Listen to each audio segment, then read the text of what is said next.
கேட்கும்படியான இனிமையான இந்த தருணத்தை கர்த்தர் நமக்கு ஏற்படுத்தி தந்திருக்கிறார். அதற்காக நாம் ஆண்டவருக்கு நன்றி செலுத்துவோம். நாம் சகோதரர் ஏற்கனவே சொன்னதை போல இந்த நாட்களிலே பழைய ஏற்பாட்டிலே ஆண்டவராகிய இயேசு கிறிஸ்துவை குறித்த தீர்க்க தரிசனங்களை நாம் படித்து கொண்டு வருகிறோம். விசேஷமாய் ஆண்டவராகிய இயேசு கிறிஸ்து முதல் முறை இந்த பூமிக்கு வந்தார் இல்லையா? அவர் எந்த வம்சத்தின் அடிப்படையில இந்த பூமிக்கு வந்தார், எந்த சந்ததியிலே வந்தார், எந்த குடும்பத்தில் வந்தார், அவர் எப்படிப்பட்டவராய் வந்தார், இத 3 வாரங்களாக நாம் சிந்தித்து கொண்டு இருக்கிறது உங்களுக்கு ஞாபகம் இருக்கும் என்று நான் நம்புகிறேன். கடைசியாக போன வாரத்துல நம்ம படித்தது, அவர் கன்னி பிறப்பிலே இந்த உலகத்திலே பிறக்க வேண்டும், இந்த பூமியிலே பிறக்க வேண்டும் என்பது தேவனுடைய திட்டமாய் இருக்கிறது என்பதை நம்ம படித்தோம். அதுக்குதான் ஏசாயா 7ஆம் அதிகாரத்தினுடைய 14ஆம் வசனத்திலே, இதோ ஒரு கன்னிகை கர்ப்பவதியாகி ஒரு குமாரனை பெறுவாள், அவருக்கு இம்மானுவேல் என்று பெயரிடுவாயாக என்று கர்த்தர் இஸ்ரவேல் மக்களிடத்திலே கொடுத்த ஒரு அடையாளத்தை கடந்த முறை நாம சிந்தித்தோம். அதே வசனத்தை மத்தேயு அவருடைய சுவிசேஷத்தை எழுதும் போது முதல் அதிகாரத்திலே மேற்கோள் காண்பித்து, கன்னி பிறப்பிலேதான் கர்த்தராகிய இயேசு கிறிஸ்து பிறந்தார், கன்னி மரியாளுடைய கர்ப்பத்தை கர்த்தர் தெரிந்தெடுத்தார் என்பதை மிக தெளிவாக நமக்கு காண்பித்திருக்கிறார். இதை போன வாரத்திலே நம்ம படித்தோம். பாருங்க, ஆண்டவர் இயேசு கிறிஸ்து ஸ்திரீயின் வித்திலே கன்னி பிறப்பிலே பிறக்க வேண்டும் என்பது ஆண்டவருடைய திட்டமாய் இருக்கிறது. ஏனென்றால் இந்த உலகத்தை ரட்சிக்க வந்த இரட்சகர் பாவம் இல்லாமல் பிறக்க வேண்டும் என்பது அவசியம். கன்னி பிறப்பிலே அவர் பிறந்தது அவருடைய பாவமில்லாத தன்மையும் நமக்கு அது வெளிக்காண்பிக்கிறது. அவரை இரட்சகராக அது தகுதிப்படுத்துகிறது. புருஷ வித்திலே அவர் பிறக்காமல் ஸ்திரீயின் வித்திலே பிறந்தது, கன்னி மரியாளுடைய கர்ப்பத்திலே பிறந்தது, அவர் பாவம் இல்லாமல் பிறந்ததை அது ஊர்ஜிதப்படுத்துகிறது. அதே சமயம் பாவமில்லாத பரிசுத்தமான தன்னுடைய இரத்தத்தை கல்வாரி சிலுவையிலே கிரயமாக செலுத்தி ஆண்டவர் நம்மை மீட்டெடுத்திருக்கிறார், அவருடைய பிள்ளைகள் ஆக்கி இருக்கிறார். இந்த கன்னி பிறப்பு அப்போ கர்த்தராகிய இயேசு கிறிஸ்துவை இரட்சகராக தகுதிப்படுத்துகிறது என்பதை நாம் கடந்த வாரத்திலே படித்தோம். ஆனால் இந்த வாரத்திலே அதோடு கூட சேர்ந்து இன்னும் ஒரு விஷயத்தை கன்னி பிறப்போடு சம்பந்தப்படுத்தி நான் உங்களுக்கு காண்பிக்க வேண்டும் என்று விரும்புகிறேன். அந்த கன்னி பிறப்பு என்பது ஆண்டவராகிய இயேசு கிறிஸ்துவை இரட்சகராக அவரை தகுதிப்படுத்துகிறது என்பது ஒரு பக்கம் இருந்தாலும், மற்றொரு பக்கம் அவர் தாவீதின் சிங்காசனத்திலே உட்கார்ந்து இந்த முழு உலகத்தையும் அரசாள போகிற ராஜாவாக, குறிப்பாக யூதர்களுடைய ராஜாவாகவும் அவரை தகுதிப்படுத்துகிறது. மறுபடியும் நான் அதை சொல்றேன், கன்னி பிறப்பு அவரை யூதர்களுக்கு ராஜாவாகவும் தகுதிப்படுத்துகிறது என்பதும் அதில் நாம் புரிந்து கொள்ள வேண்டிய முக்கியமான உண்மையாய் இருக்கிறது. ஒரு பக்கம் அவர் இரட்சகர், மற்றொரு பக்கம் அவர் ராஜா. இது ரெண்டுத்துக்குமே எது அவசியம் தேவைப்பட்டது என்றால் கன்னி பிறப்பு அவசியம் தேவைப்பட்டது. கர்த்தர் தம்முடைய சர்வ ஞானத்திலே நியமித்த ஒரு ஏற்பாடுதான் இந்த கன்னி பிறப்பாகும். சரியா? சரி, இன்னைக்கு நான் கவனம் செலுத்த விரும்புறது, முதலாவது அவருடைய கன்னி பிறப்பு அவரை எப்படி யூதர்களுக்கு ராஜாவாக தகுதியாக்குகிறது. சரியா? இதை கொஞ்சம் நம்ம படிக்க போறோம். நீங்க எல்லாம் நல்லா கவனமா இருக்கணும், நல்ல ஜெபசிந்தையோடு இருங்க. இதுல நம்ம பழைய ஏற்பாட்டுல இருந்து கிறிஸ்துவை கற்றுக்கொள்வது மூலமாய் இன்னும் அவரை அறிகிற அறிவிலே நாம் வளர்ந்து இன்னும் அவருக்கு மகிமை செலுத்தக்கூடிய வகையிலே நாம் ஜீவிக்கிறதற்கு இது நிச்சயம் நமக்கு ஏதுவாய் இருக்கும். சரியா? சில விஷயங்களை உங்களுக்கு நான் காமிச்சு கொடுக்க விரும்புறேன். எரேமியா 22ஆம் அதிகாரத்துக்கு தயவு செய்து நீங்க திருப்பிக் கொள்ளுங்க. எரேமியா 22ஆம் அதிகாரம் அதனுடைய 30வது வசனத்தை நம்ம வாசிக்க போகிறோம். எரேமியா 22ஆம் அதிகாரம் அதனுடைய 30ஆம் வசனம். Jeremiah chapter 22 and verse 30. இந்த புருஷன் சந்தானமற்றவன், தன் நாட்களில் வாழ்வடையாதவன் என்று இவனை குறித்து எழுதுங்கள். அவன் வித்தில் ஒருவனாகிலும் வாழ்வடைந்து தாவீதின் சிங்காசனத்தில் வீற்றிருந்து யூதாவில் அரசாள போகிறது இல்லை என்று கர்த்தர் சொல்லுகிறார். இந்த வசனத்தை கவனிச்சீங்களா? இங்க ஒரு நபரை குறித்து ஆண்டவர் சொல்றாரு. இங்க அவனுக்கு வரக்கூடிய சாபத்தை படிக்கிறோம் இல்லையா? இத படிக்கும் போதே நல்ல விஷயமா தோணல இல்லையா? இது ஒரு சாபம். என்ன சாபத்தை ஆண்டவர் கொடுக்கிறாரு? அதுல தெளிவா சொல்றாரு, அவன் வித்தில் ஒருவனாகிலும் வாழ்வடைந்து தாவீதின் சிங்காசனத்துல வீற்றிருந்து யூதாவில் அரசாள மாட்டான் அப்படின்னு சொல்லிட்டார். அதாவது இவன் பிள்ளைகள்ல வரக்கூடியவங்க தாவீதின் சிங்காசனத்துல உட்கார போறது கிடையாது, ராஜாவாய் அரசாள போறது கிடையாது அப்படின்றத ஆண்டவர் என்ன செஞ்சிட்டாருன்னா தெளிவா இங்க சொல்லி இருக்கிறார். இந்த மனுஷன் யார்? இதற்கு முன்னாடி 28வது வசனத்துல கோனியா என்கிற இந்த மனுஷன் அப்படின்னு வாசிக்கிறோம் இல்லையா? கோனியா என்கிற ஒரு ராஜா. கோனியா என்பதற்கு எக்கோனியா என்பதும் அவனுடைய பெயராய் இருக்கிறது. அதே சமயம் யோயாக்கின், சரியா, யோயாக்கின் அதுவும் அவனுடைய பெயராய் இருக்கிறது. சமஸ்த இஸ்ரவேல் 2ஆக பிரிந்த பிறகு தென் ராஜ்யத்தை அரசாண்ட 20 ராஜாக்கள், யூதா என்கிறது அதனுடைய பெயராய் இருக்கிறது இல்லையா, தென் ராஜ்யம். அதை அரசாண்ட 20 ராஜாக்கள். அதுல கடைசி ராஜாவுக்கு முந்தின ராஜா தான் இந்த யோயாக்கின், சரியா? கடைசி ராஜாவுக்கு முந்தின ராஜா, அவனுக்கு தான் இங்க கோனியா என்கிற பெயர் வருகிறது. அவன் ஒரு துன்மார்க்கமான வாழ்க்கையை வாழ்ந்தான். கர்த்தருக்கு பிரியமாய் அவன் ஜீவிக்கவில்லை, கர்த்தருடைய பிரமாணத்திற்கு கீழ்ப்படிந்து நடக்கல, கர்த்தர் அருவருக்கிற பலவிதமான பாவங்கள் அவனுடைய வாழ்க்கையிலும் இருந்தது, சரியா? அவனுடைய நாட்கள்ல இஸ்ரவேல், அதாவது யூதாவும் யூதாவுடைய மக்களையும் பாவத்திலே அவன் விழ வைத்தான். இப்ப கர்த்தர் அவனுக்கு கொடுக்கிற சாபத்தை தான் நாம் இங்கே பார்க்கிறோம். என்ன சொல்றாரு இதுல? உன்னுடைய சந்ததியில உன்னுடைய வித்துல வரக்கூடியவன் தாவீதின் சிங்காசனத்துல உட்கார போறது கிடையாது அப்படின்னு சொல்லிடுறாரு இல்லையா? உன்னுடைய வித்துல வரக்கூடியவன் தாவீதின் சிங்காசனத்துல உட்கார போறது கிடையாது. இப்ப பிரியமானவர்களே, இதை கொஞ்சம் நல்லா கவனிக்கணும், சரியா? இப்ப இந்த கோனியா என்று சொல்லக்கூடிய இந்த மனுஷனை நம்ம பார்க்கும் பொழுது மன்னிக்கணும், நான் உட்கார்ந்து இருக்கிற இடத்துல கொஞ்சம் பவர் கட் ஆயிடுச்சு, அதனால என்னோட வீடியோ நான் ஆஃப் பண்ணிக்கிறேன், சரியா? நான் அப்படியே பேசுறேன், நீங்க கேட்கலாம், சரிங்களா? ஓகே. அப்ப இந்த மனுஷன் என்ன செய்ய மாட்டான் அப்படின்னா, ஓகே பவர் வந்துருச்சு, தேங்க்யூ. அப்ப இந்த மனுஷனுடைய இவனுடைய வித்துல வரக்கூடியவர்கள் என்ன செய்ய மாட்டாங்கன்னா தாவீதின் சிங்காசனத்துல உட்கார்ந்து அரசால போவதில்லை அப்படின்னு ஆண்டவர் சொல்லிட்டார். இப்ப கவனிக்கணும், இப்போ இவனுடைய சந்ததியில வரக்கூடியவங்க தாவீதின் சிங்காசனத்துல உட்கார்றதுக்கு தகுதி பெற மாட்டார்கள், சரியா?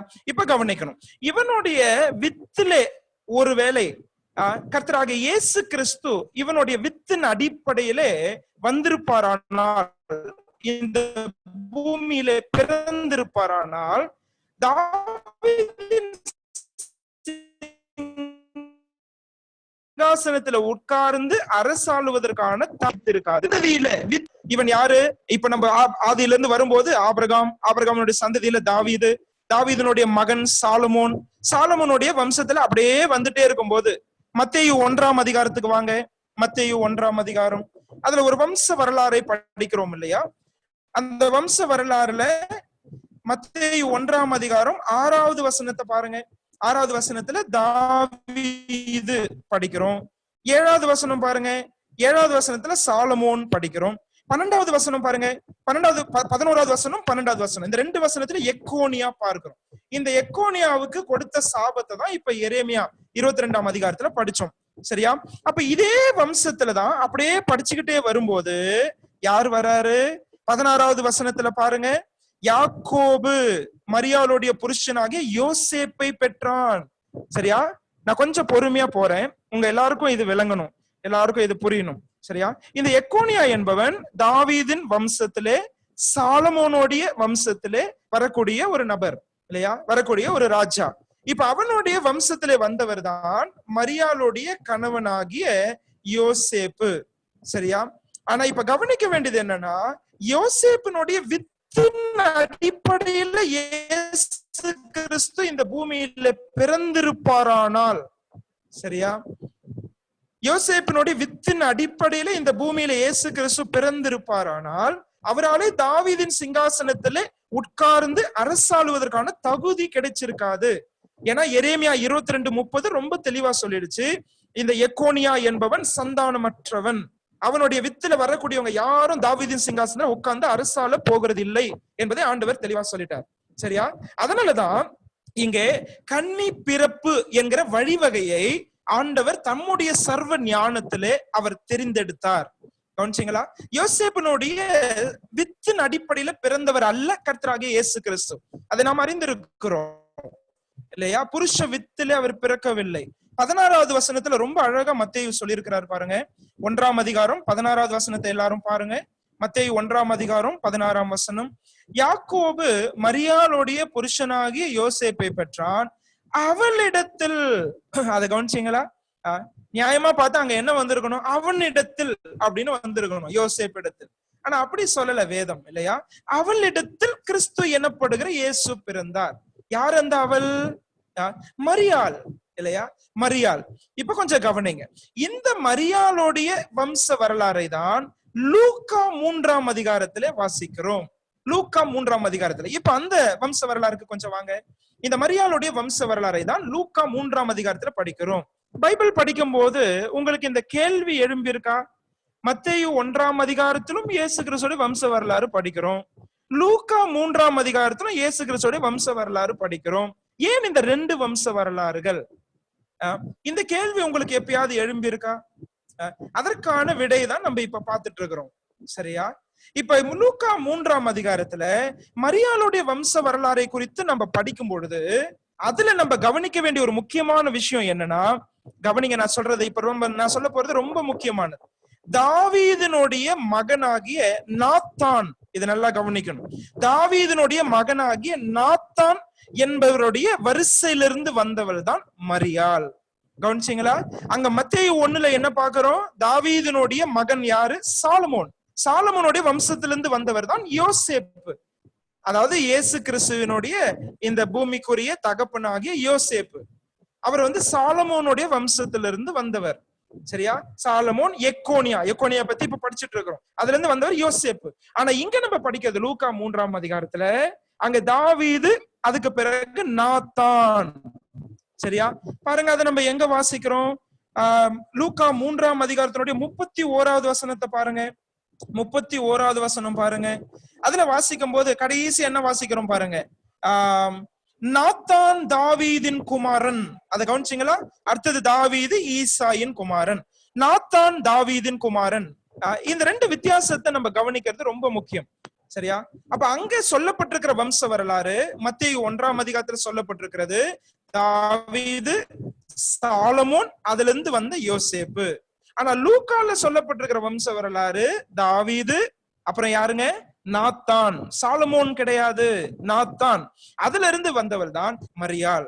இப்ப கவனிக்கணும், எதற்காக இந்த ஏற்பாடை கர்த்தர் செய்தார் அப்படின்னு கேட்டா, எரேமியா 22ஆம் அதிகாரம் 30ஆம் வசனத்துல நம்ம இப்ப வாசிச்சோம் இல்லையா? எக்கோனியாவுக்கு ஆண்டவர் சாபம் கொடுத்தார் இல்லையா? அந்த சாபமும் ஆண்டவர் நிறைவேற்ற வேண்டும். அவனுடைய சந்ததியிலே இயேசு கிறிஸ்து வந்திருப்பாரானால், அவனுடைய சந்ததியில வித்தின் அடிப்படையில சொல்றேன், அவனுடைய சந்ததியில வித்தின் அடிப்படையில யோசேப்புக்கு இயேசு கிறிஸ்து பிறந்திருப்பாரானால் அவர் தாவீதின் சிங்காசனத்திலே அமர்ந்து அரசாளுகிற யூதருடைய ராஜாவா இருப்பதற்கு தகுதி பெற்று இருக்க மாட்டார். He would not have been qualified as the king of the Jews. சரியா? அவருக்கு அந்த தகுதி கிடைத்திருக்காது. ஆனா இப்ப இன்னொரு லைன்ல ஆண்டவர் எப்படி கொண்டு வந்தாருன்னா, தாவீது, நாத்தான் அந்த வழியில மரியாளை பிறக்க செய்து, மரியாளுடைய ஆக்சுவல் லைன்ல இல்லையா, ஸ்திரீயின் வித்துல இங்க இயேசு கிறிஸ்து பிறக்கும்படியாய் கர்த்தர் ஏற்பாடு செய்தார். சரியா? இப்ப என்ன நடக்குது? 2 விஷயமும் நிறைவேறுது. ஒண்ணு, தாவீதுக்கு கர்த்தர் பண்ணின உடன்படிக்கை. சரியா? உன்னுடைய சந்ததி என்றென்றைக்கும் தாவீது சிங்காசனத்துல அமர்ந்திருக்கும். நம்ம போன வாரம்லாம் அதை தெளிவா படிச்சோம். 2 சாமுவேல் 7ஆம் அதிகாரம், சங்கீதம் 89, இங்கெல்லாம் தாவீதின் உடன்படிக்கை பத்தி நம்ம படிச்சோம். அதுக்கு நான் மறுபடியும் போக வேண்டிய அவசியம் இல்லை. இப்ப அந்த வம்ச வழியில யோசேப்பு வந்துட்டார். இப்ப யோசேப்பு இயேசு கிறிஸ்துடைய தகப்பன். தகப்பனிடத்துல இருந்து இயேசு கிறிஸ்துவுக்கு என்ன வருதுன்னா, லீகல் ரைட்ஸ், சட்ட ரீதியான தகுதிகள். சரியா? அப்பா கிட்ட இருந்தா சட்ட ரீதியான தகுதி வரணும் இல்லையா? அப்ப ராஜாவா இவர் அரசாளுவதற்கு சட்ட ரீதியான தகுதி அப்பா இடத்துல இருந்து வருகிறது. அதனாலதான் அப்பா எந்த வம்சத்துல வந்தாருன்னா தாவீது, சாலமோன். சரியா? அதுல வந்தார். அப்ப ஆண்டவர் தாவீதுக்கு பண்ணின உடன்படிக்கைக்கும் அவர் உண்மை உள்ளவராய் இருக்கிறார். அதே சமயம் எக்கோனியாவுக்கு கொடுத்த சாபத்தையும் அவர் நிறைவேற்றுகிறார். கவனிச்சீங்களா? இது உண்மையாவே மனுஷனுடைய புத்திக்கு எட்டாத ஒரு விஷயம்தான் இல்லையா? மனுஷனுடைய புத்திக்கு எட்டாத ஒரு விஷயம். யோசிச்சு பாருங்க, சாலமோனுடைய வம்சத்திலையும் இயேசு கிறிஸ்து வரணும், தாவீது சாலமோனுடைய வம்சத்திலையும் வரணும், எக்கோனியாவுடைய வம்சத்திலையும் வரக்கூடாது. இது எப்படி சாத்தியமாகும் இல்லையா? இத சாத்தியமாக்க ஒரு மனுஷன் கிட்ட சொன்னா நிச்சயமா முடியாது. அப்ப கர்த்தர் இதை சாத்தியமாக்கினார். அவருடைய சர்வ ஞானத்திலே கன்னி பிறப்பு என்கிற வழிவகையை கர்த்தர் தெரிந்தெடுத்தார். God chose the channel of the virgin birth. It is only by his omniscience. அவருடைய சர்வ ஞானத்திலே உதித்த ஒரு எண்ணம் தான் இந்த கன்னி பிறப்பு என்பது. பொதுவாக கன்னி பிறப்பை பத்தி பேசும்போது பாவமில்லாமல் இயேசு கிறிஸ்து பிறந்தார், அதனாலதான் எனக்கு அவர் இரட்சகரானார் அப்படின்னு நம்ம சொல்லுவோம். அது சரிதான், அது சரிதான். ஒரு பக்கம் அவர் இரட்சகராய் வருவதற்கும் கன்னி பிறப்பு என்கிற வழிவகை அது தேவைப்பட்டது. ஆனால் இன்னொரு பக்கம் வேதத்துல இந்த பழைய ஏற்பாடு தீர்க்க தரிசனங்கள் அடிப்படையில படிக்கும் பொழுது அவருக்கு கன்னி பிறப்பு என்பது அவர் யூதருக்கு ராஜாவாய் உட்கார்ந்து அரசாளுவதற்கும் அவரை தகுதிப்படுத்துகிறது. சரியா? நீங்க கொஞ்சம் விளங்கிக்கிட்டீங்கன்னு நினைக்கிறேன். ஒருவேளை கொஞ்சம் கடினமா இருக்கலாம். சரியா? இத மறுபடியும் நீங்க ஆராய்ந்து படிங்க. மத்தேயு 1ஆம் அதிகாரம், லூக்கா 3ஆம் அதிகாரம், அதுல உள்ள வித்தியாசங்களை பாருங்க. அங்க ஏன் தாவீது சாலமோன், இங்க ஏன் தாவீது நாத்தான் இல்லையா? இப்படி நம்ம படிக்கும் பொழுது இயேசு அப்ப 2 வம்ச வரலாறுல மத்தேயு 1ஆம் அதிகாரம் யோசேப்பினுடைய வம்ச வரலாறு, அங்கே லூக்கா 3ஆம் அதிகாரம் அங்கே மரியாளுடைய வம்ச வரலாறு. சரியா? இந்த வித்தியாசத்தை நம்ம புரிஞ்சுக்கும் பொழுது அங்கே கன்னி பிறப்பு என்பது அவரை யூதருக்கு ராஜாவாக தகுதிப்படுத்துகிறது என்பதையும் நாம் புரிந்து கொள்ள முடியும். கர்த்தர் மட்டும்தாங்க இதை செய்ய முடியும், மனுஷனால இதை செய்ய முடியாது. சரியா? இந்த பூமியில யாரும் இப்படிப்பட்ட பிறப்புல பிறந்தது கிடையாது. நம்ம எல்லாம் புருஷ வித்துல பிறக்கிறவங்க இல்லையா? நம்ம எல்லாரும் பிறக்கும் போதே பாவிகள், பாவ சுபாவத்திலே பிறக்கிறோம். ஆனா கர்த்தராகிய இயேசு கிறிஸ்து ஒருவர் தான் 100% பரிசுத்தராய் இந்த பூமியில அவர் பிறந்தார். சரியா? பரிசுத்தராய் இந்த பூமியில பிறந்த ஒரே நபர் கர்த்தராகிய இயேசு கிறிஸ்து. ஸ்திரீயின் வித்திலே இந்த பூமியில பிறந்த ஒரே நபர் கர்த்தராகிய இயேசு கிறிஸ்து இல்லையா? இந்த ஆண்டவர் இயேசு கிறிஸ்து தான் கல்வாரி சிலுவையிலே ரத்தம் சிந்தி நம்மை மீட்டெடுத்த அவர் இரட்சகராகவும் இருக்கிறார். அதே போல எதிர்காலத்திலே தாவீதின் சிங்காசனத்திலே அமர்ந்து இந்த பூமியை ஆட்சி செய்ய போகிற ராஜாவாகவும் இருக்க போகிறார். இப்ப யூதன் இந்த கேள்விதான் வைப்பார், இவர் தான் யூதருக்கு ராஜாவா இருந்தா அவரு தாவீதனுடைய வம்சத்திலையும் வரணும், அதே சமயம் எக்கோனியாவுடைய லைன்லயும் வரக்கூடாது. இதற்கு என்ன வழி? கன்னி பிறப்பு தான் ஒரே வழி. அதுக்கு ஆன்சர் வெர்ஜின் பர்த். சரியா? அந்த வழிவகையை தான் கர்த்தர் தேர்ந்தெடுத்தார். சரி, அப்போ கன்னி பிறப்பை குறித்து இந்த ஒரு விஷயத்தையும் கூட உங்களோடு பகிர்ந்து கொள்ள வேண்டும் என்று நான் ஆசைப்பட்டேன். ரெண்டுத்தையும் அப்ப கவனிச்சுக்கிடணும். கன்னி பிறப்பு என்பது அவரை இரட்சகராகவும் தகுதிப்படுத்தினது, ராஜாவாகவும் தகுதிப்படுத்தினது. இரட்சகராய் முதல் வருகையிலே நமக்காக ஜீவனை கொடுத்தார், உயிர்த்தெழுந்து பரமேறி இருக்கிறார். ஆனால் ராஜாவாய் 2வது வருகையில இந்த பூமிக்கு வருவார். அவர் அரசால போகிறார். உம்முடைய சத்துருக்களை உமது பாதப்படியாக்கி போடும் வரைக்கும் நீர் என்னுடைய வலது பாரிசத்தில் உட்காரும் என்று பிதாவாகிய தேவன் குமாரனை நோக்கி சொல்லி இருக்கிறார். சங்கீதத்துல வாசிக்கிறோம் இல்லையா? இன்றைக்கு ஆண்டவராக இயேசு கிறிஸ்து பிதாவினுடைய வலது பாரிசத்தில் வீற்றிருக்கிறார். அவர் காத்து கொண்டு இருக்கிறார். ஒரு நாள் இந்த பூமிக்கு அவர் வந்து 1000 வருடங்கள் இந்த பூமியை அவர் அரசாள போகிறார். பின்பு நித்தியமாய் அவர் அரசாள போகிறார். சரியா? இந்த விஷயத்தை முதலாவது நம்ம புரிந்து கொள்ளலாம். இப்ப அடுத்த தீர்க்க தரிசன விஷயங்களுக்கு நம்ம செல்லலாம். அடுத்ததாக இயேசு கிறிஸ்து இந்த பூமியில பிறந்த அந்த பிறப்பினுடைய தன்மையை குறித்து நாம பேசும் பொழுது இன்னொன்னு நம்ம மனசுல வைக்க வேண்டியது, அவர் 100% தேவன், 100% மனுஷன். சரியா? he was both divine and human. சரியா? அவர் 100% தேவன், 100% மனுஷன். இது போல பிறப்பு யாருக்குமே கிடையாது. தனித்தன்மை வாய்ந்த பிறப்பு. ஆண்டவராகிய இயேசு கிறிஸ்துவினுடைய பிறப்பு வந்து தனித்தன்மை வாய்ந்தது. It is so unique. சரியா? that he was both 100% God and 100% man. சரியா? 100% தேவன். அவருடைய தன்மைகளை ஒன்றும் அவர் இழக்கவில்லை. ஆனால் மனித தன்மையை அவர் தெரிந்தெடுத்தார். அவர் தன்னுடைய தெய்வ தன்மையோடு மனித தன்மையை கூட்டினார். சரியா? அப்ப 100% தேவ மனிதனாக இந்த பூமியிலே அவர் பிறந்தார். இதை குறித்து பழைய ஏற்பாடு என்ன சொல்லுது, அதை பத்தி கொஞ்சம் நம்ம சிந்திக்கலாம். ஏசாயா தீர்க்க தரிசன புத்தகத்துக்கு வாங்க. ஏசாயா தீர்க்க தரிசன புத்தகம் அதனுடைய 4ஆம் அதிகாரம் 2ஆம் வசனம் பாருங்க. 4ஆம் அதிகாரம் 2ஆம் வசனம். Isaiah chapter 4 and verse 2. ஏசாயா 4ஆம் அதிகாரம் அதனுடைய 2ஆம் வசனம். இஸ்ரவேலில் தப்பினவர்களுக்கு அந்நாளிலே கர்த்தரின் கிளை அலங்காரமும் மகிமையுமாய் இருக்கும், பூமியின் கனி அவர்களுக்கு சிறப்பும் அலங்காரமாய் இருக்கும். இதை கொஞ்சம் கவனிச்சீங்களா? இங்க 2 விஷயங்கள் ஆண்டவராக இயேசு கிறிஸ்துவை குறித்து பார்க்கிறோம். 2 டைட்டில்ஸ் கொடுக்கப்பட்டிருக்கிறது, 2 தலைப்புகள். நல்லா கவனிங்க அந்த 2வது வசனத்தை. கர்த்தரின் கிளை, அது எதை காண்பிக்கிறது என்றால் அவருடைய தெய்வ தன்மையை காண்பிக்கிறது. கர்த்தரின் கிளை, the branch of the Lord. சரியா? அடுத்தது இன்னொரு டைட்டில் இருக்கு பாருங்க, பூமியின் கனி. அதை கவனிச்சீங்களா? பூமியின் கனி, அதுவும் ஆண்டவராக இயேசு கிறிஸ்துவை குறிக்கக்கூடியதா இருக்கிறது.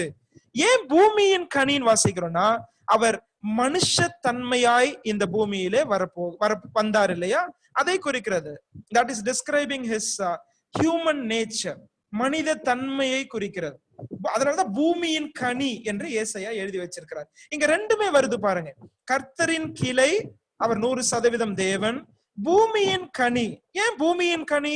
இந்த பூமியிலே அவர் ஒரு சரீர தாயினுடைய வயிற்றிலே அவர் பிறந்தார் இல்லையா? அவர் பிறந்தார், அவர் ஸ்திரீயின் வித்திலே பிறந்தார். இந்த பூமியில ஒரு மனிதனாய் அவர் பிறந்தார் இல்ல? அவர் எல்லா மனிதர்களை போல இந்த பூமியில ஒரு மனிதனாய் அவர் பிறந்தார் இல்ல? அதனால பூமியின் கனி அப்படின்னு வாசிக்கிறோம். சரியா? இது 2மே நம்ம பாக்குறோம். கர்த்தராகிய இயேசு கிறிஸ்துவுக்குள் 100% தேவன், 100% மனுஷன். அடுத்தது ஏசாயா 7:14 பாருங்க. அதுலயும் இதே தன்மைகளை நம்ம பாக்குறோம் பாருங்க. ஏசாயா 7:14 பாருங்க. ஆதலால் ஆண்டவர் தாமே உங்களுக்கு ஒரு அடையாளத்தை கொடுப்பார், இதோ ஒரு கன்னிகை கர்ப்பவதியாகி ஒரு குமாரனை பெறுவாள், அவருக்கு இம்மானுவேல் என்று பெயரிடுவாள். குமாரன் இம்மானுவேல், அதை கவனிச்சீங்களா? கன்னிகை கர்ப்பவதியாகி ஒரு குமாரனை பெறுவாள், அது அவருடைய மனுஷ தன்மையை காண்பிக்கிறது. சரியா? கன்னிகை பெற்றெடுத்தாள் இல்லையா? மரியாளுடைய கர்ப்பத்தில் பிறந்தார் இயேசு கிறிஸ்து, அது அவருடைய மனித தன்மை. ஆனா அவருடைய நாமம் என்ன கொடுக்கப்பட்டிருக்கிறது? அவருக்கு இம்மானுவேல் என்று பெயரிடுவாயாக இல்லையா? அவருக்கு இம்மானுவேல் என்கிற பெயர். சரியா? அது எதை காண்பிக்கிறது என்றால் அவருடைய தெய்வ தன்மையை காண்பிக்கிறது. இம்மானுவேல் என்பது அவருடைய தெய்வ தன்மையை காண்பிக்கிறது. அப்ப இங்கேயும் நம்ம பார்க்கிறது, அவர் 100% தேவன், அவர் 100% மனுஷன். இம்மானுவேல் என்பதற்கு என்ன அர்த்தம்? தேவன் நம்மோடு இருக்கிறார் இல்லையா? அதே சமயம் அவருக்கு என்ன பேர் வச்சாங்க இந்த பூமியில பிறக்கும் போது? இயேசு, தம்முடைய ஜனங்களின் பாவங்களை நீக்கி அவர்களை ரட்சிப்பார். இயேசு என்பது அவருடைய மனித பெயர். இம்மானுவேல் என்பது தேவன் நம்மோடு கூட இருக்கிறார். சரியா? அடுத்தது இதே உண்மையை சுட்டி காண்பிக்கும் இன்னொரு வசனம் பாருங்க. ஏசாயா 9:6 பாருங்க. ஏசாயாவுக்கு ஒரு பாலகன் பிறந்தார், நமக்கு ஒரு குமாரன் கொடுக்கப்பட்டார். அங்கே நான் நிறுத்துறேன். இது கர்த்தராகிய இயேசு கிறிஸ்துவை குறிக்கிறது என்பது நமக்கு நல்லா தெரியும் இல்லையா? நமக்கு ஒரு பாலகன் பிறந்தார், அது அவருடைய மனுஷ தன்மையை காண்பிக்கிறது. பாலகன் பிறந்தார். அடுத்தது பாருங்க, நமக்கு ஒரு குமாரன் கொடுக்கப்பட்டார் இல்லையா? கர்த்தராகிய இயேசு கிறிஸ்து நித்திய குமாரன். He is eternal son. சரியா? அவர் நித்திய குமாரன், அதாவது கடந்த காலத்திலிருந்து நித்திய எதிர்காலம் வரைக்கும் he is God's son. அவர் பிதாவினுடைய குமாரன். சரியா? அப்ப அந்த குமாரன் கொடுக்கப்பட்டார். அதனாலதான் பிறந்தார்னு சொல்லும் போது யார் பிறந்தார்னு சொல்றாங்க அந்த இடத்துல? பாலகன் பிறந்தார், அது அவருடைய மனுஷ தன்மையை காண்பிக்கிறது. ஆனா குமாரன் சொல்லும் போது பிறந்தார்னு வரல பாருங்க, கொடுக்கப்பட்டார். சரியா? ஏன்னா அவர் தேவ குமாரனாய் இந்த பூமியிலே வந்தார். சரியா? கொடுக்கப்பட்டார். He came down to this earth. ஆண்டவராக இயேசு கிறிஸ்துவினுடைய துவக்கம் இந்த பூமியில பிறக்கும் போது கிடையாது இல்லையா? அவர் நித்திய பிதா, அவர் நித்தியமான ஆண்டவர், அவர் என்றென்றைக்கும் இருக்கக்கூடியவர், அவரே அல்பாவும் ஒமேகாவுமாய் இருப்பவர், அவரே ஆதியும் அந்தமானவர். காலத்திற்கும் இடத்திற்கும் அவரை சுருக்க முடியாது. He is eternal God. அப்படிப்பட்ட நித்திய தேவன் தான் இந்த காலத்திற்கும் இடத்திற்கும் தம்மையே சுருக்கி இந்த பூமியிலே மனித உருவம் எடுத்து வந்தார். சரியா? அதனாலதான் இங்க வாசிக்கிறோம், ஒரு பாலகன் பிறந்தார், ஒரு குமாரன் கொடுக்கப்பட்டார். சரி, இங்கேயும் 100% தேவனாக 100% மனுஷனாக அவரை பார்க்கிறோம். அடுத்தது ஏசாயா 11ஆம் அதிகாரத்தினுடைய 1-5 வசனங்களை பாருங்க. ஏசாயா 11ஆம் அதிகாரம் அதனுடைய 1-5 வசனம். 1வது வசனத்துல அவருடைய மனுஷ தன்மையை பாக்குறோம். ஏசாயா 11 முதல் வசனம், அதுல அவருடைய மனித தன்மையை பாக்குறோம். ஈசா என்னும் அடிமரத்திலிருந்து ஒரு துளிர் தோன்றி அவன் வேர்களிலிருந்து ஒரு கிளை எழும்பி செழிக்கும். இதை நம்ம ஏற்கனவே படிச்ச வசனம் தான் இல்லையா? அப்ப ஈசா என்கிற குடும்பத்தை கர்த்தர் தேர்ந்தெடுத்து, ஈசா யாருங்க? தாவீதனுடைய தகப்பன் இல்லையா? அந்த குடும்பத்தை கர்த்தர் தேர்ந்தெடுத்தார். தாவீதனுடைய வம்சத்திலே ஆண்டவர் இயேசு கிறிஸ்து வந்தார். அப்ப இது அவருடைய மனுஷ தன்மையை காண்பிக்கிறது. ஆனா இத சொன்ன உடனே 2வது வசனத்துல இருந்து அவருடைய தெய்வீக குணாதிசயங்களை சொல்றாரு பாருங்க. ஏசாயா 2வது வசனம் பாருங்க. ஞானத்தையும் உணர்வையும் அருளும் ஆவியும், ஆலோசனையும் பலனையும் அருளும் ஆவியும், அறிவையும் கர்த்தருக்கு பயப்படுகிற பயத்தையும் அருளும் ஆவியும் ஆகிய கர்த்தருடைய ஆவியானவர் அவர் மேல் தங்கி இருப்பார். கர்த்தருக்கு பயப்படுதல் அவருக்கு உகந்த வாசனையா இருக்கும். அவர் தமது கண் கண்டபடி நியாயம் தீர்க்காமலும் தமது காது கேட்டபடி தீர்ப்பு செய்யாமலும் நீதியின்படி ஏழைகளை நியாயம் விசாரித்து யதார்த்தத்தின்படி பூமியில் உள்ள சிறுமையானவர்களுக்கு தீர்ப்பு செய்து பூமியை தமது வாக்கின் கோலால் அடித்து தமது வாயின் சுவாசத்தால் துன்மார்க்கரை சங்கரிப்பார். நீதி அவருக்கு அரை கட்டும், சத்தியம் அவருக்கு இடைக்கச்சயமா இருக்கும். வாட் பியூட்டிஃபுல் வேர்சஸ் இல்லையா? இதை படிக்கும் போது அவருடைய அந்த தன்மைகளை நம்ம படிக்கிறோம் பாருங்க இல்லையா? பரிசுத்த ஆவியானவர் இயேசு கிறிஸ்துவின் மேல் அவர் தாராளமாய் கொடுக்கப்பட்டார் என்று யோவான் 3ஆம் அதிகாரத்துல வாசிக்கிறோம் இல்லையா? இங்க 2வது வசனத்துல ஏசாயா 11:2 பார்க்கும்போது அந்த ஆவியானவரை பற்றி நம்ம வாசிக்கிறோம். இயேசு கிறிஸ்து எப்படி ஆவியின் நிறைவில் ஊழியம் செய்வார், அவர் எப்படி ஆவியின் நிறைவில் வாழுவார், அதை குறிச்சு பார்க்கிறோம். அதே போல அவருடைய குணாதிசயங்களை பின்னாடி படிச்சுட்டே போகும்போது பாருங்க எவ்வளவு அழகா இருக்கு பாருங்க. 3வது வசனம் பாருங்க. கர்த்தருக்கு பயப்படுதல் அவருக்கு உகந்த வாசனையா இருக்கும் இல்லையா? ஆண்டவர் இயேசு கிறிஸ்துவினிடத்தில் நம்ம கற்றுக்கொள்ள வேண்டியது இருக்கிறது இல்லையா? கர்த்தருக்கு பயப்படுதல் அவருக்கு உகந்த வாசனை. அதே போல நாமும் கர்த்தருக்கு பயந்து இந்த பூமியில ஜீவிப்பது அவசியம் இல்லையா? அடுத்தது அவருடைய ஆட்சி முறையெல்லாம் பாருங்க. நியாயம், நீதி, யதார்த்தம் இதெல்லாம் படிக்கிறோம் பாருங்க இல்லையா? ஒரு மனிதன் ஆட்சி செய்வது போல அவருடைய ஆட்சி இருக்காது இல்லையா? ஒரு மனிதன் ஆட்சி செய்வது போல இருக்காது. ஆனால் தெய்வமே இந்த பூமியில வந்து ஆட்சி செய்தால் அந்த ஆட்சி எப்படி இருக்குமோ அப்படிதான் அவருடைய ஆட்சி இங்க குறிப்பிடப்பட்டிருக்கிறது. சரியா? இதை ஒரு மனிதன் செய்ய முடியாது. இன்னைக்கு நம்ம பார்க்கும்போது நியாயம், நீதி, யதார்த்தம் இதெல்லாம் வந்து இன்னைக்கு நம்ம பார்க்க முடியல இல்லையா? அதனாலதான் ஆண்டவருடைய ராஜ்யம் வருவதாக நம்ம ஜெபம் பண்ணிட்டு இருக்கிறோம் இல்லையா? அவருடைய ராஜ்யம் இந்த பூமியில வர வேண்டும். அதான் நம்முடைய ஆசை, அதான் நம்முடைய விருப்பம். ஆமேன். கர்த்தராகிய இயேசுவே வாரும் என்று நாம் அவரை அழைக்கிறோம் இல்லையா? ஒவ்வொரு நாளும் அந்த எதிர்பார்ப்பிலே வாழுகிறோம். இந்த பூமிக்கு அவர் வரும்பொழுது இப்படிப்பட்ட ஒரு ஆட்சியை அவர் ஸ்தாபிப்பார். அப்ப இதெல்லாம் இந்த 2வது வசனத்துல இருந்து 5வது வசனம் வரைக்கும் வாசிக்கிறது அவருடைய தெய்வ தன்மைகளை காண்பிக்கிறது. அவருடைய தெய்வ தன்மைகளை காண்பிக்கிறது. ஆனால் முதல் வசனத்துல வாசித்தது ஈசா என்னும் அடிமரத்திலிருந்து சரி அந்த துளிர் தோன்றுகிறது, அந்த ஒரு கிளை எழும்பி செழிக்கும், அது அவருடைய மனுஷ தன்மையை காண்பிக்கிறது. பாருங்க ஏசாயாவிலே இப்ப எவ்வளவு படிப்படியா நம்ம படிச்சுட்டு வரோம் இல்லையா? 4ஆம் அதிகாரம், 7ஆம் அதிகாரம், 9ஆம் அதிகாரம், 11ஆம் அதிகாரம், இன்னும் போயிட்டே இருக்குங்க. படிக்கும் போது இந்த வசனங்கள் எல்லாம் வாசிக்கும் போது இட் இஸ் வெரி கிளியர், தெளிவாய் நம்ம படிக்கிறோம். கர்த்தராகிய இயேசு கிறிஸ்து 100% கர்த்தர், அதே சமயம் 100% அவர் மனுஷன். இது ரொம்ப தெளிவா நம்ம படிக்கிறோம் இல்லையா? பாருங்க இந்த பூமியில ஆண்டவர் இயேசு கிறிஸ்து பிறக்கும் போதே அவர் கருத்தரிக்க ஆரம்பிச்சதுல இருந்து அவர் இதே போன்றுதான் இருக்கிறார்.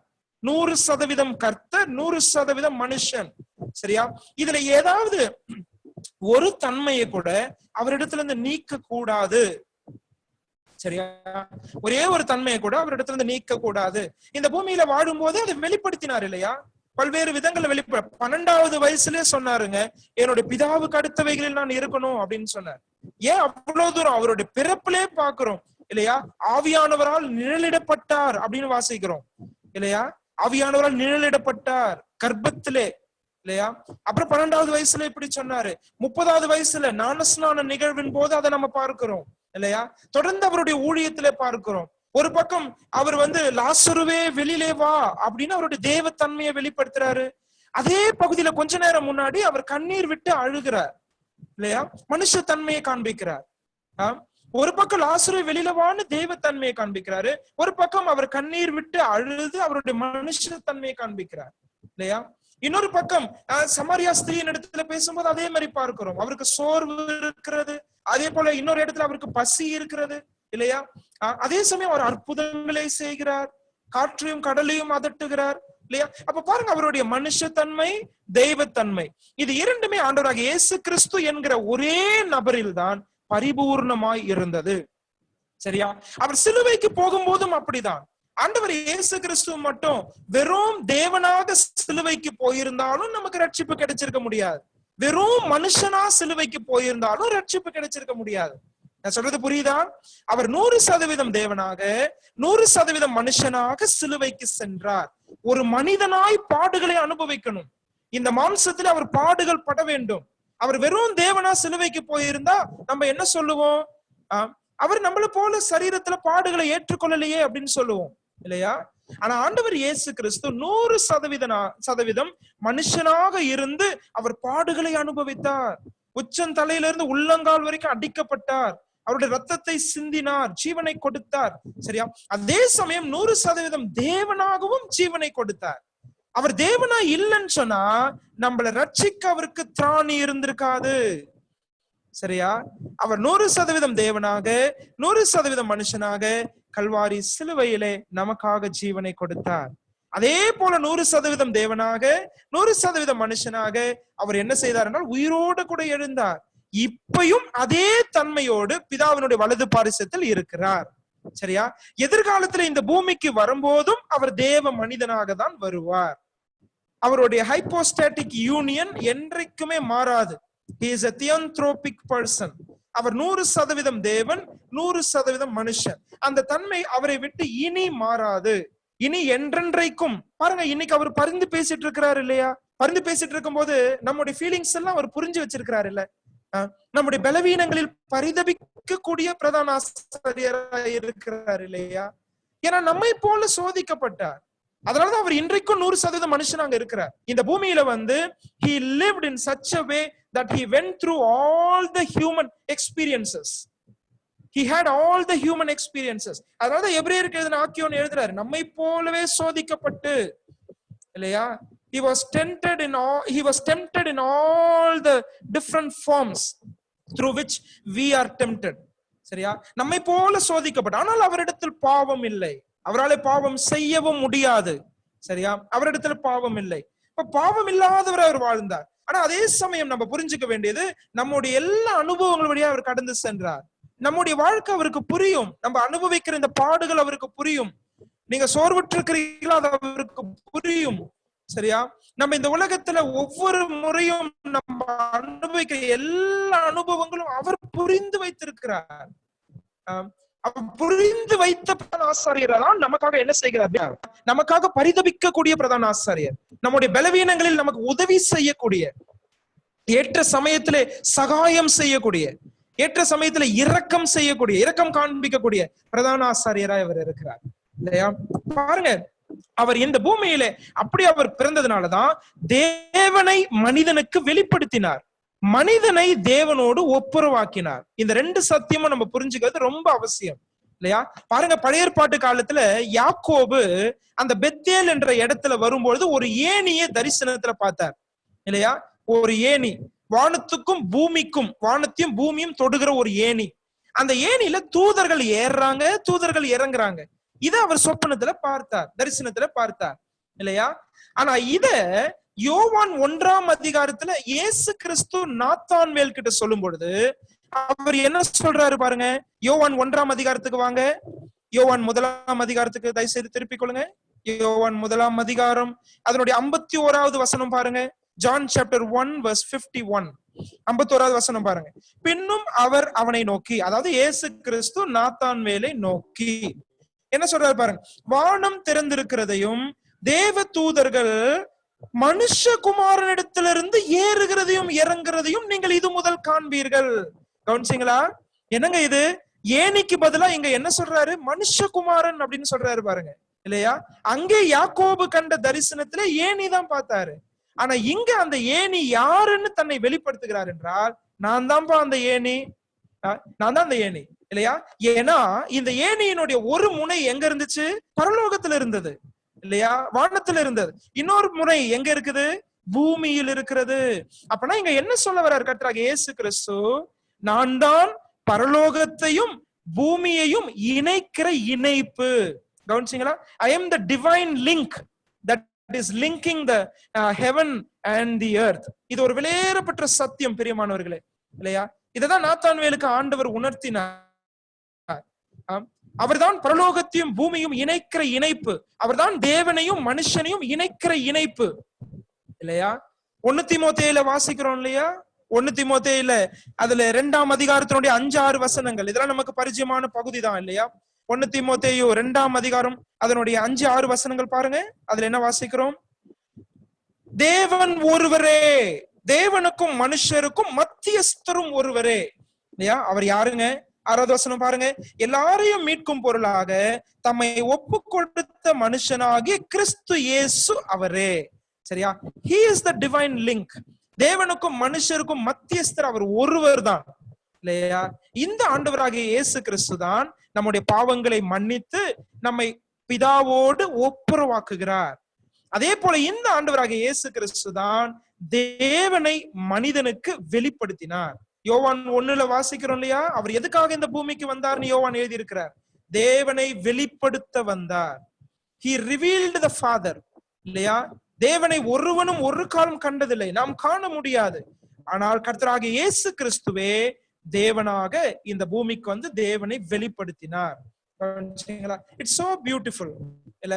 வானத்தையும் பூமியும் இணைக்கிற அந்த இணைப்பு ஆண்டவராகிய இயேசு கிறிஸ்து. அவரை நீங்கள் விசுவாசித்திருக்கிறீர்களா? பிதாவோடு நீங்கள் ஒப்புரவாக்கப்பட்டிருக்கிறீர்களா? உங்களுடைய பாவ மன்னிப்புக்கு அவரை நீங்கள் ஏற்றுக்கொண்டிருக்கிறீர்களா? பரலோகத்திற்கு நாம சென்றடைவதற்கு அவர் ஒருவரே வழியாய் இருக்கிறார். பிதாவோடு நாம் ஐக்கியப்படுவதற்கு அவர் ஒருவரே வழி. அதனாலதான் அவர் சொன்னார், நானே வழி, வேற யாரும் வழி கிடையாது. சரியா? நானே வழி. சரியா? அப்போ இந்த இடத்துல எல்லாம் நம்ம படிக்கும் போது அவர் 100% தேவனாக 100% மனுஷனாக இந்த பூமியில பிறந்ததினாலதான் மனுக்குலத்திற்கு தேவனை வெளிப்படுத்தினார், தேவனோடு மனுக்குலத்தை ஒப்புரவாக்கினார், இல்லையா? பிரியமானவர்களே, இதுல இன்னொரு வெளியேறப்பட்ட சத்தியம் இருக்கிறது. ஆண்டவராகிய இயேசு கிறிஸ்துவின் அடிச்சுவடை பின்பற்றி வாழக்கூடிய நாமும் கூட பரலோகத்தையும் பூமியும் இணைக்கக்கூடிய இணைப்புகளாய் ஜீவிக்க வேண்டும். கவனிச்சீங்களா? ஆண்டவராகிய இயேசு கிறிஸ்து பரலோகத்தையும் பூமியும் இணைத்தார். அதே போல நமக்கு ஆண்டவர் கொடுத்திருக்கிற பொறுப்பு என்ன? இந்த உலகத்திலே சுவிசேஷத்தை அறிவித்து நம்முடைய வாழ்க்கை மூலமாய் தேவனை வெளிப்படுத்தி இந்த உலகத்தில் இருக்கிற ஒரு பாவியான மனிதர்கள், தேவனை அறியாதவர்கள், அவர்கள் கிறிஸ்துவை அறிந்து கொண்டு பிதாவோடு ஒப்புரவாக்குவதற்கு நம்மையும் ஒரு கருவிகளாக தான் கர்த்தர் இந்த பூமியிலே வைத்திருக்கிறார். We are the divine links today. இன்னைக்கு அந்த தெய்வீக இணைப்பாக நாம தான் இருக்கிறோம். ஆண்டவராகிய இயேசு கிறிஸ்து என்ன சொன்னாரு சீஷர்கள் இடத்துல சொல்லும் போது? பிதா என்னை அனுப்பினது போல நான் உங்களை அனுப்புகிறேன், இல்லையா? He sent me with a purpose and I have fulfilled that purpose, and here onwards it is you who are going to continue that purpose, இல்லையா? நான் அந்த நோக்கத்தை நிறைவேற்றி விட்டேன், இனி இதை தொடர போகிறது யாரு?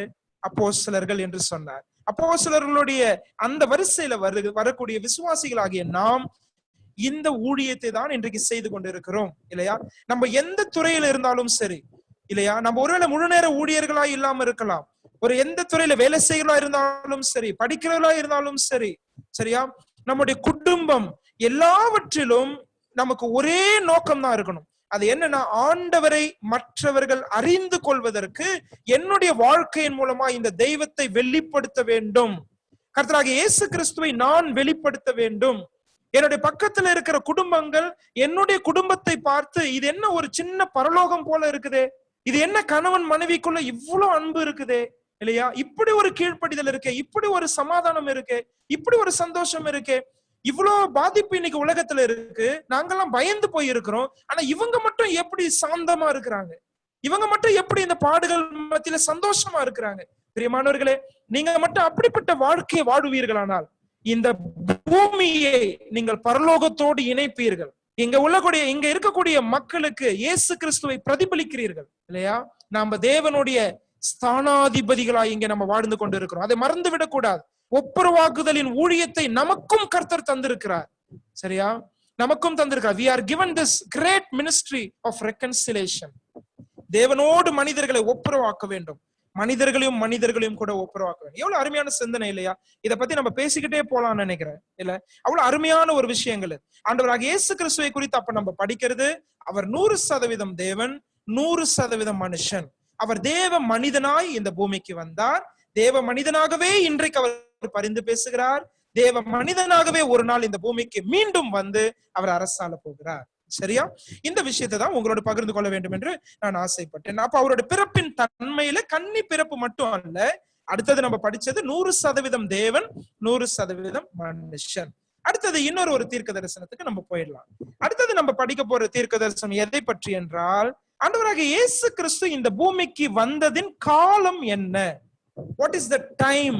Is the Old Testament predicting any time? இந்த மேசியா இந்த குறித்த காலத்தில் தான் இங்க வரப்போறார் என்கிற நேரத்தை பழைய ஏற்பாடு நமக்கு வெளிப்படுத்துகிறதா? இதான் கேள்வி. What is the time of his coming? அவர் இந்த உலகத்துல வந்ததோடைய அந்த காலம் என்ன? அதை நம்ம கால்குலேட் பண்ண முடியுமா? சரியா? அது பழைய ஏற்பாட்டுக்கு சென்று நம்ம படிக்க போகிறோம். பிரியமானவர்களே, இப்ப நான் உங்களுக்கு கொடுக்க போறது ஒரு கடினமான உணவு தான், பவுல் சொல்ற மாதிரி. சரியா? இது வெறும் பால் கிடையாது. சரியா? நல்லா புரிஞ்சுக்கணும். நான் எந்த அளவுக்கு இதை சிம்பிளாக்கி சாதாரணமா உங்களுக்கு கொடுக்க முடியும், அதுக்கு ஆவியானவர் உதவி செய்வார். சரி, இதுக்கு நம்ம என்ன செய்ய போறோம்? இயேசு கிறிஸ்து இந்த பூமிக்கு வந்த காலத்தை அறிந்து கொள்வதற்கு தானியேலின் 70 வார தீர்க்க தரிசனத்திற்கு நம்ம சென்றாக வேண்டும். தீர்க்க தரிசனங்கள் எல்லாவற்றுக்கும் முதுகெலும்பு என்று கருதப்படுகிற தானியேலின் 70 வார தீர்க்க தரிசனம். அதற்கு நம்ம செல்லலாமா? தானியேல் 9ஆம் அதிகாரத்துக்கு திருப்பிக் கொள்ளுங்க. தானியேல் 9ஆம் அதிகாரம் அதனுடைய 25வது வசனம் பாருங்க. இதுல ஃபுல்லா நான் எக்ஸ்பிளைன் பண்ண போறது கிடையாது. சரியா? இதை குறிச்சு நமக்கு டீட்டெயிலா நம்ம வேற சில வகுப்புகள் எல்லாம் படிக்கலாம். ஆனா இங்க நம்ம ஆண்டவராக இயேசு கிறிஸ்து இந்த பூமிக்கு வந்தாரே முதல் முறை, அந்த காலத்தை புரிந்து கொள்வதற்கு தான் இந்த தீர்க்க தரிசனத்துக்கு வந்திருக்கிறோம். சரியா? இங்க என்ன காலம் கொடுக்கப்பட்டிருக்கிறது அதை பற்றி கொஞ்சம் நம்ம சிந்திக்கலாம். 25வது வசனத்தை மட்டும் நம்ம படிச்சு நம்ம புரிஞ்சுக்க போறோம். சரியா? தானியேல் 9:25. Daniel chapter 9 verse 25. அதை நான் வாசிக்கிறேன். இப்பொழுது நீ அறிந்து உணர்ந்து கொள்ள வேண்டியது என்னவென்றால், எருசலேமை திரும்ப எடுப்பித்து கட்டுகிறதற்கான கட்டளை வெளிப்படுவது முதல் பிரபுவாகிய மேசியா வரும் மட்டும் 7 வாரமும் 62 வாரமும் செல்லும். கொஞ்சம் கவனிங்க. இந்த தானியேல் தீர்க்கதரிசனத்தை படிக்கும் போது 70 வாரங்கள் இஸ்ரவேலுடைய சரித்திரத்திலே செல்லும் என்று ஆண்டவர் ஒரு இஸ்ரவேல் மக்களுக்கு எதிர்கால திட்டத்தை குறித்து தானியேலுக்கு உணர்த்துகிறார். சரியா? 24வது வசனத்துடைய கடைசி பகுதியில பாத்தீங்கன்னா இந்த 70 வாரங்கள் யாருக்கு என்பதை புரிந்து கொள்ளலாம். உன் ஜனத்தின் மேலும், உன் பரிசுத்த நகரத்தின் மேலும். கவனிச்சீங்களா? உன் ஜனம்னு தானியேல் கிட்ட சொல்றது யாருங்க? யூதர்கள். தானியேல் ஒரு யூதன், நமக்கு நல்லா தெரியும். உன் பரிசுத்த நகரம் எருசலேம், இல்லையா? அப்ப இது சபைக்கு அல்ல, ஆனால் இஸ்ரவேலுடைய எதிர்கால சரித்திரத்தை குறிப்பிடும் ஒரு தீர்க்க தரிசனம். இதை நம்ம ஃபர்ஸ்ட் தெளிவாய்க்கலாம். சரியா? உன் ஜனத்துக்கு தான் இந்த 70 வாரம் அப்படின்னு சொல்லிடுறாரு. சரியா? அடுத்தது நம்ம புரிஞ்சுக்க வேண்டியது, 70 வாரம்னு படிக்கிறோம் இல்லையா? இன்னைக்கு நம்ம சிந்தனையில என்ன வரும்? ஒரு வாரத்துக்கு எத்தனை நாட்கள்? 7 நாட்கள், அவ்வளவுதான் நமக்கு தெரிஞ்சது இல்லையா? ஆனால் இந்த யூதர்களுடைய இந்த தீர்க்க தரிசன அட்டவணை நம்ம பார்க்கும்போது ஒரு வாரம் என்பது 7 வருஷங்கள். அதை கவனிச்சீங்களா? ஒரு வாரம் என்பது 7 வருஷங்கள். சரியா? அப்ப 70 வாரம்னா எத்தனை வருஷங்கள்? 490 வருஷங்கள்.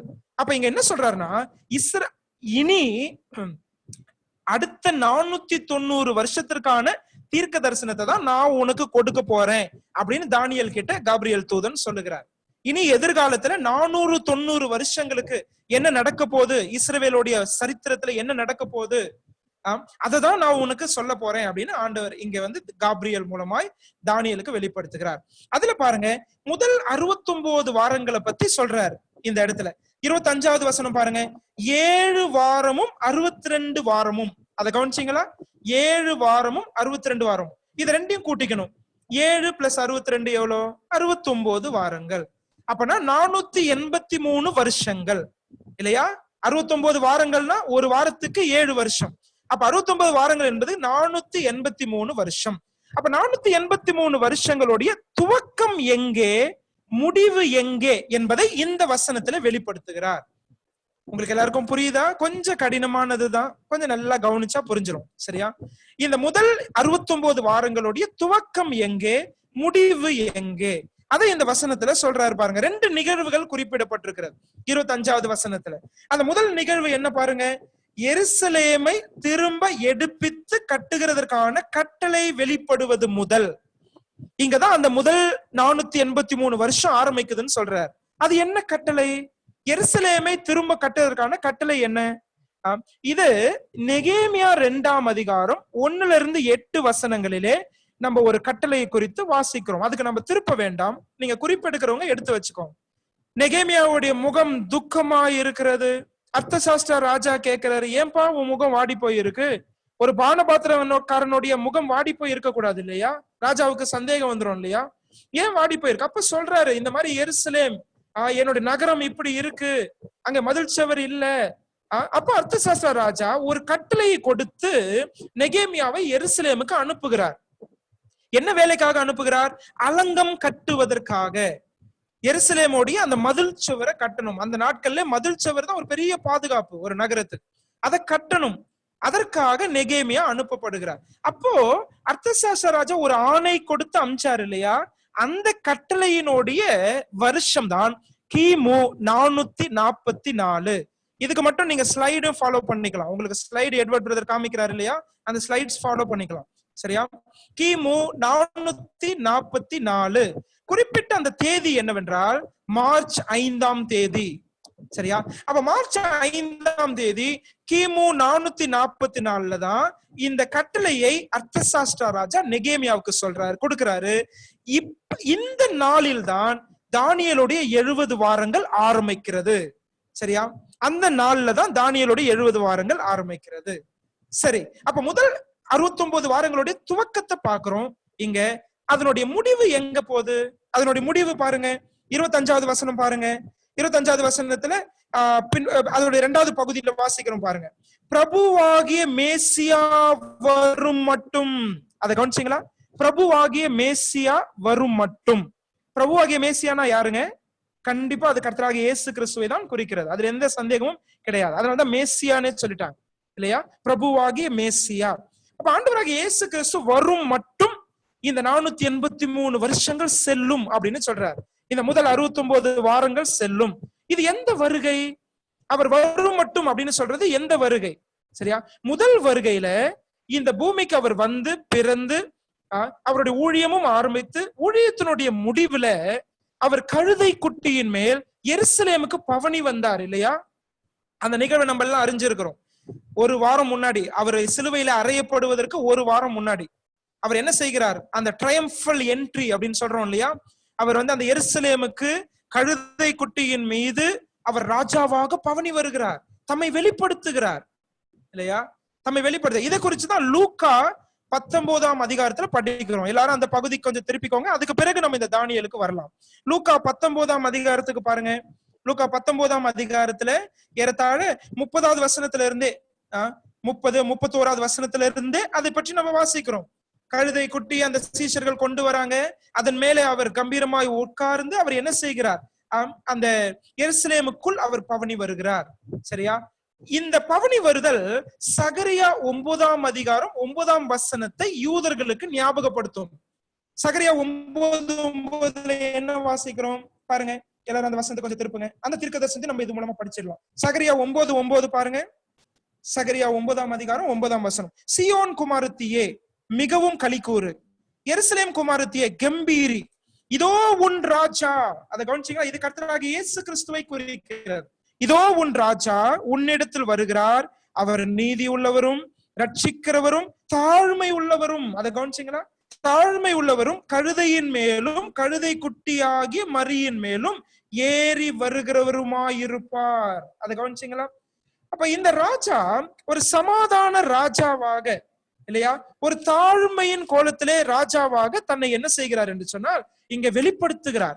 இந்த வசனம் நிச்சயமா தேவ பக்தி உள்ள எல்லா யூதர்களுக்கும் இந்த வசனம் தெரியும். சரியா?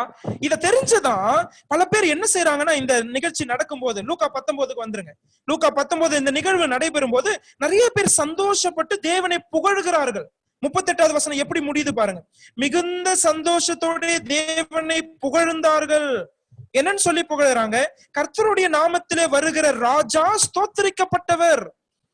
Some of them recognized, they realized that the one who is riding over this colt, he is the king of the Jews, he is the Messiah. They recognized it. அவங்க அதை பகுத்தறிந்தார்கள்.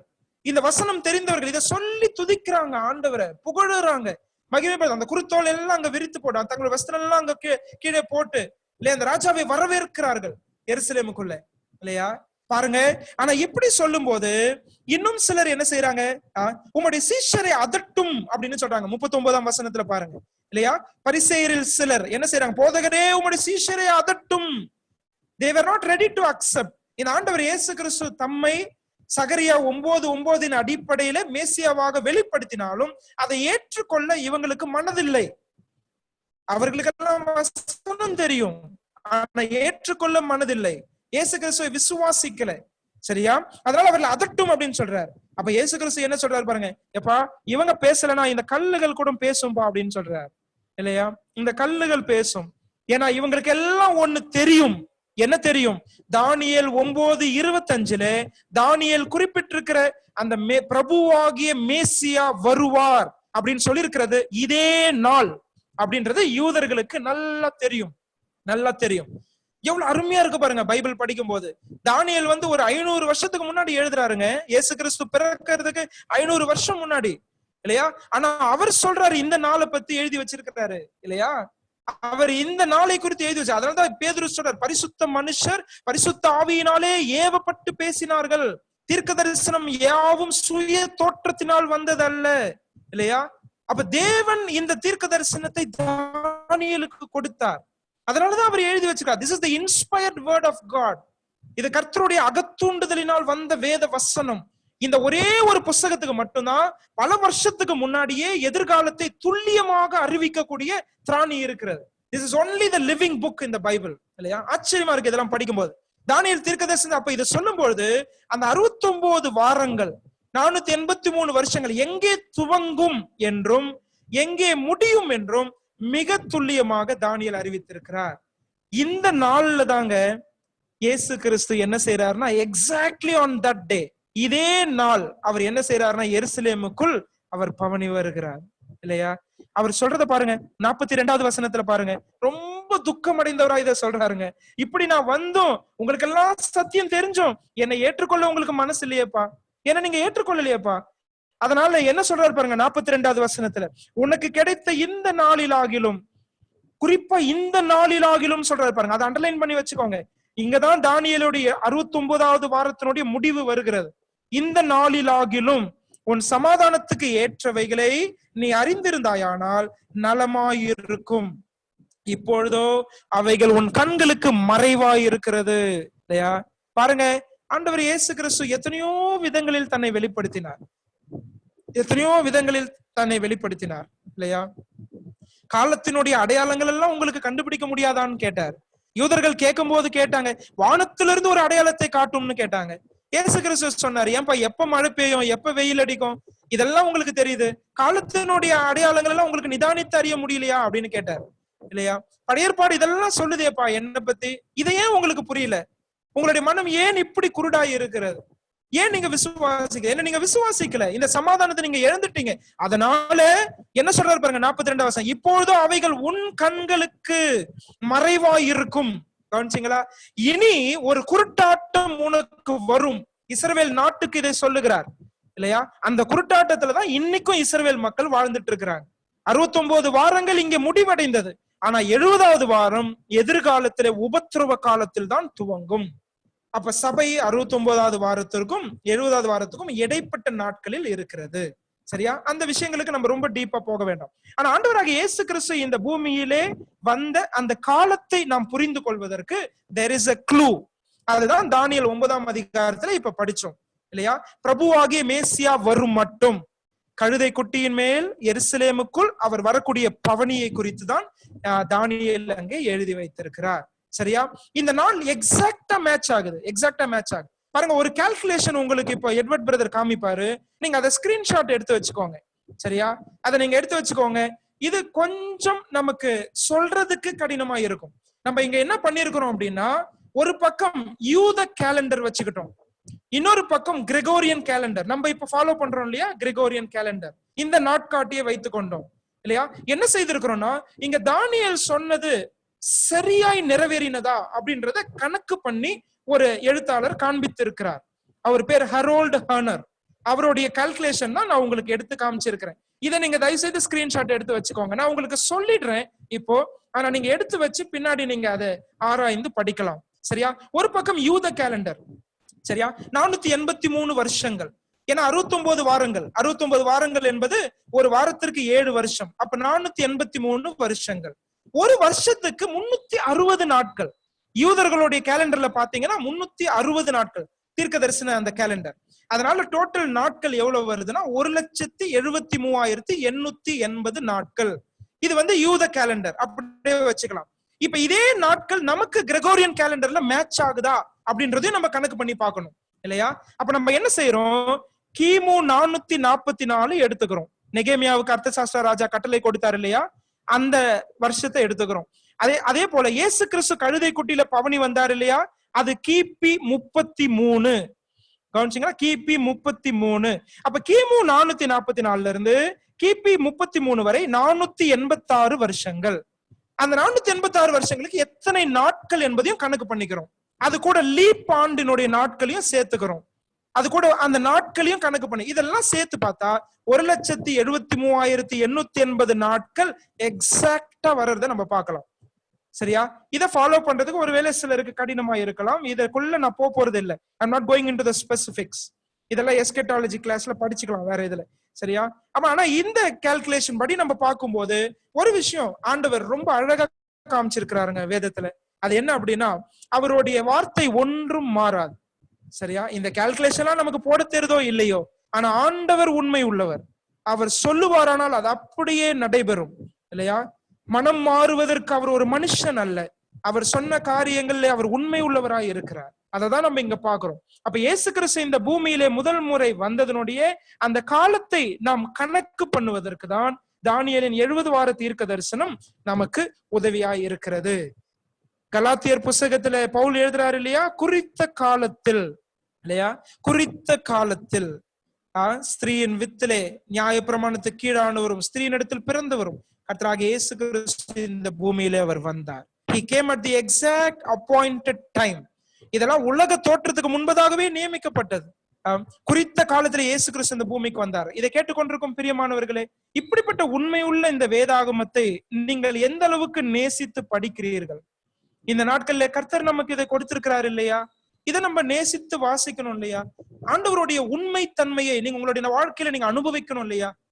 உங்களுடைய நேரம் அனைத்தும் இதற்காக பயன்படுத்துங்க. இந்த நாட்களில் நமக்கு நல்ல நேரம் கிடைத்திருக்கிறது. ஆண்டவருடைய சமூகத்துல உட்காருங்கள். இந்த பழைய ஏற்பாடு தீர்க்கதரிசனம் இவ்வளவு அருமையா சொல்லியிருக்கேன், நான் இதெல்லாம் எடுத்து படிக்கணும். அந்த உற்சாகம் உங்களுக்கு கிடைப்பதாக ஆண்டவர் அதனாலதான் உங்களை உற்சாகப்படுத்துகிறார். அவர் அந்த எம்மாவு வழிக்கு போற சீஷர் இடத்துல சொல்லும் போது பழைய ஏற்பாடுடைய நியாயப்பிரமாணம், சங்கீதங்கள், தீர்க்க தரிசனம் இதெல்லாம் என்னை குறித்து எழுதியிருக்கிறதுன்னு சொல்லும் போது அவங்க உள்ளங்கள் கொழுந்து விட்டு எரிந்தது இல்லையா? அவங்களுக்கு அவருடைய மனக்கண்கள் திறக்கப்பட்டது. இயேசு கிறிஸ்து நம்முடைய மனக்கண்களை திறக்கக்கூடியவராய் இருக்கிறார். இருதயத்தின் முக்காட்டை நீக்கக்கூடியவராய் இருக்கிறார். ஆர்வத்தோடு வாஞ்சையோடு அவருடைய சமூகத்துல அமருகிற அவருடைய பிள்ளைகளுக்கு தம்மையே வெளிப்படுத்துகிற தேவனாய் இருக்கிறார். சரியா? ஏதோ பிரதர் இந்த கால்குலேஷன்லாம் சொல்றாரு, பழைய ஏற்பாடுல இருந்து எடுத்து சொல்றாரு, அவருக்கு இது தெரிஞ்சிருக்குன்னு சொல்லி நீங்க நினைக்க வேண்டாம். சரியா? அவருடைய சமூகத்துல நீங்கள் அமரும் பொழுது கர்த்தர் தம்மையே உங்களுக்கு வெளிப்படுத்துவார். சரியா? ஆண்டவர் நம்ம எல்லாருக்கும் தம்மை வெளிப்படுத்துகிற ஆண்டவர். He is so loving. அவர் எல்லாரையும் நேசிக்கிறார். சரியா? இந்த தீர்க்க தரிசனங்கள் உங்களையும் உற்சாகப்படுத்தட்டும். இன்னும் வேதத்தை ஆராய்ந்து படிப்பதற்கும் அவரை அறிகிற அறிவில வளர்வதற்கும். இதெல்லாம் படிக்கிறதே அவரை அனுபவிப்பதற்காக தான், அவரை ருசி பார்ப்பதற்காக தான். நம்ம படிக்கிறது எல்லாம் நம்முடைய அனுபவத்திற்காக தான். சரி, அவருக்காக அப்படி நம்ம ஜீவிப்போம், அவரை அனுபவித்து வாழுவோம். இன்னைக்கு நம்ம படிச்ச இந்த காரியங்கள் உங்களுடைய மனதில் நிக்கட்டும். அவர் கன்னியின் பிறப்பிலே இந்த பூமியில அவர் பிறந்ததை குறித்து நம்ம படித்தோம். அடுத்தது அது அவரை ராஜாவாக தகுதிப்படுத்துகிறது என்பதை படித்தோம். அடுத்தது அவர் 100% தேவனாக 100% மனுஷனாக இந்த பூமிக்கு வந்ததை குறித்து படித்தோம். அடுத்தது மூன்றாவதாக அவர் இந்த உலகத்திற்கு இந்த பூமிக்கு வந்ததுடைய காலம் அது துல்லியமாய் கர்த்தர் நியமித்த அந்த காலத்தில் நடைபெறுகிறது என்பதை தானியேல் 70வது வார தீர்க்கதரிசனம் மூலமாய் படித்தோம். இது நம்முடைய மனதில் இருக்கட்டும். ஆண்டவரிடத்துல நாமே ஒப்பு கொடுப்போம். இதை இன்னும் ஆராய்ந்து படிப்போம். ஆண்டவருடைய நாமத்தை உயர்த்துவோம். தேங்க்யூ.